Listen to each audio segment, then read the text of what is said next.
الرحمن الرحیم۔ السلام علیکم زینب ٹی وی کے ناظرین، آج کے درس حدیث میں خوش آمدید۔ ناظرین کرام، آج کے درس حدیث کا موضوع ہے ایک نصیحت۔ ناظرین کرام، ہم میں کتنے لوگ ایسے ہیں جو گواہی چھپا دیتے ہیں یا پھر انہیں سچ کا علم ہوتا ہے، لیکن جب انہیں گواہ بننے کا بولا جاتا ہے تو صاف انکار کر دیتے ہیں، کیونکہ مجرم کے ساتھ ہمارا تعلق نہ ٹوٹ جائے، یا پھر فلاں امیر کا بیٹا ہے۔ یہ لوگ اللہ کو کیا جواب دیں گے، جبکہ اللہ عز و جل کا قرآن میں حکم ہے۔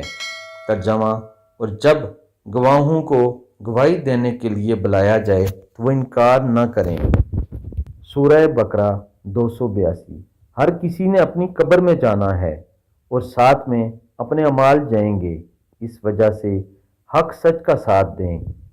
سوچیں، اگر آپ کے گواہی نہ دینے کی وجہ سے کسی کا نقصان ہو جاتا ہے یا کوئی ناحق قتل ہو جاتا ہے تو کل قیامت والے دن اس گناہ میں آپ بھی شریک ہو سکتے ہیں۔ اس لیے گواہی کو کبھی نہ چھپائیں، بلکہ جہاں بھی آپ سے گواہی مانگی جائے گواہی دے دیا کریں۔ اللہ تعالیٰ عمل کی توفیق عطا فرمائے۔ آمین ثم آمین۔